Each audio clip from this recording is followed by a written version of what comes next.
because that is the general direction that this channel will be partially going in. I will be doing general overall readings because of my resonation with the first universal law. And from there, we're going to talk about the flip side, which is Hieros, Gamos. And I think that it is necessary to give a legend of my take on soulmates, karmic partners, and twin flames. Now, all of these equate Hieros, Gamos, which is the Hieros game, or the story of Isis and Osiris. Most lovers' stories that involve a hero and a heroine, or the god and the goddess, are pertaining to the higher selves being able to intertwine with another version of the higher self through the intimacy of another person on the physical plane. Part of the reason why I'm doing what I'm doing is because tarot is a gateway or a bridge to the understanding. It's like being able to hear the voice of your higher self, because we live in a world predicated on symbols. Our language ultimately is symbols and sound. So symbols being the ultimate of our inner translation, because it calls for a subconscious translation, it is necessary to understand that the symbolisms that have been given of the storyline are all pertaining to the coming together. Now, as far as soulmates can be a mother, a brother, a cousin. Soulmate just has to do with the soul bond or your soul family. Anybody in your soul family is a soulmate. Like, so, as far as soulmates, now the level of karmic partners, even a soulmate is to a degree a karmic partner. Why? Because karma can be either positive or negative. You will receive both as you give off both. So, the resolution of your karma will, and the lessons necessary to learn from your soul contract in your agreement to come into this third dimension, will reflect the outcome. So, yeah, some partners is going to feel blissful. Some are going to feel like hell on earth. And this is all your karma working itself out with the lesson.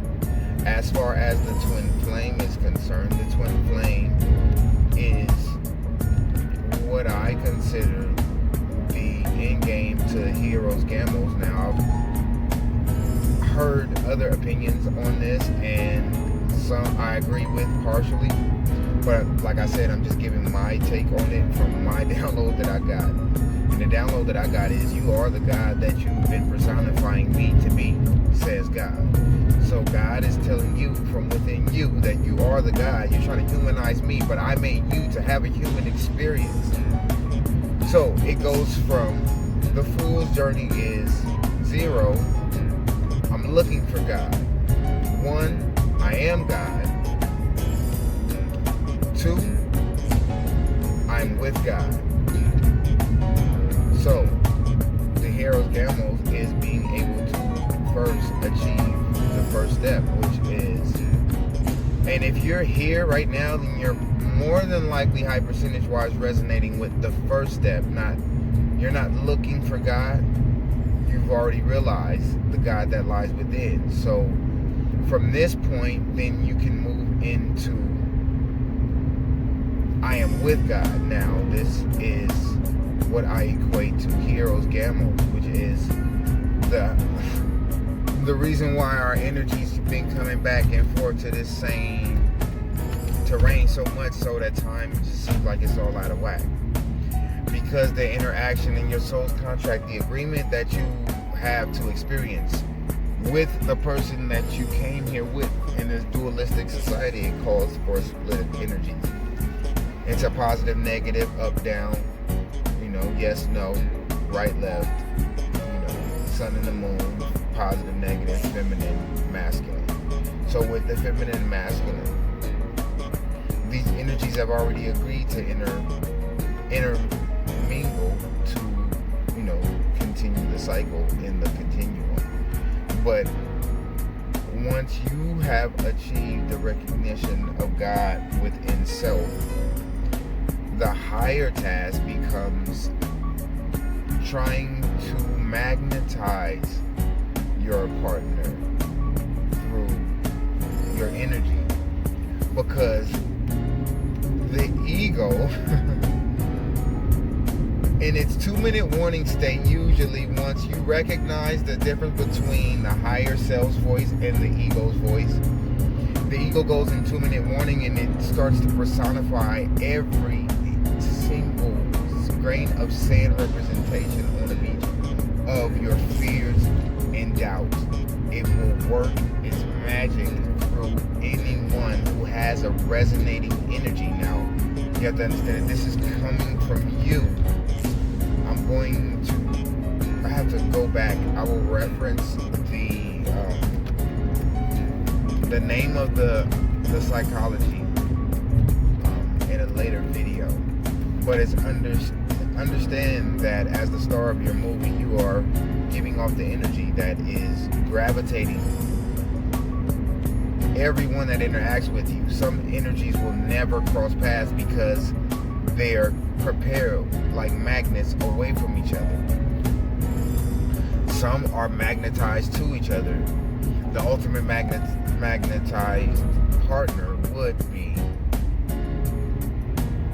the twin flame, but the twin flame only comes with recognizing the twin flame within self. Then you can, because everything starts on the spiritual plane and works its way down to the physical. So it's necessary to understand that you must first achieve the balance of your masculine and feminine energies. Even if you are a divine recognition, whatever that is. If you're a divine feminine, you recognize your energy to be a divine feminine energy. Or if you recognize your energy to be a divine masculine energy, these are still necessary to understand that that's just only half of the day. The whole day consists of sun and moon, masculine and feminine. So it is necessary to find the balance. Once you have found the balance, then you are the twin flame. Now you can manifest that on this physical plane through that of an intimate partner. Because only then it will take your partner having gone through the same transitions. Now, I'm still, doing research. This is something that is very, very ancient and only recently, in this age of information, this Aquarian age, has been, opening up so much information to the masses. So, this being another understanding that correlates with my purpose, I am going to be doing, and I just got a new deck, so we're going to be working with understanding what's necessary, and I'm not going to do it like a lot of the channel. I feel like it's necessary to do it how I do it, because I've seen how it's done, and that's cool. But the question you have to ask yourself is, do I really want an honest reflection of myself, my higher self here? Because most of us don't. We just want pets. You want somebody that's under you, which is what the ego will give you in your first desire. Once you recognize the voice between yourself and the ego will give you your first desire, which is somebody that's oh, you're so great. You're like a god to them, and they're like a peasant in your kingdom. So, with that being said, it is necessary to, like I said, first recognize, are you looking for God? If you're still looking for God, then you need to find God first. Once you find God within self, and you can say, I am God, by recognition of God within self, then from there, you can be with God. So, like I said, your soulmate can be an intimate partner. They can also just be a close friend, a friend that you bonded with beyond physical birthright. the energy that resonates between you and this person feels outside of time a lot of times. Like their understanding is crisp. Almost like there's a gold wire between you. The gold string, as they call it in astral travel. Similar, energy-wise. So, it's necessary to know that, or understand, at least with the direction that I'm going in. If you have any disagreements in opinion, I'd like to hear them. So definitely leave them in the comments. Because we all growing together. Soulmate can be any member of the soul family. Let's say that. After the soulmate, karmic partner is the intimate partner, but they can be the positive or the negative. And your twin flame is yourself once you resonate high enough to attract a version of your higher self here on the physical plane. Alright? And I'm going to wrap it up with that one. And we're going to build some more. Make sure y'all like, comment, subscribe. Share it if y'all like the content. Y'all got something that y'all want to hear me talk about. And we're going to get into some more readings most definitely. But I felt like this update was necessary. So make sure y'all like, comment, and subscribe. Signing out. Renegade Pharaoh with Renegade Tarot.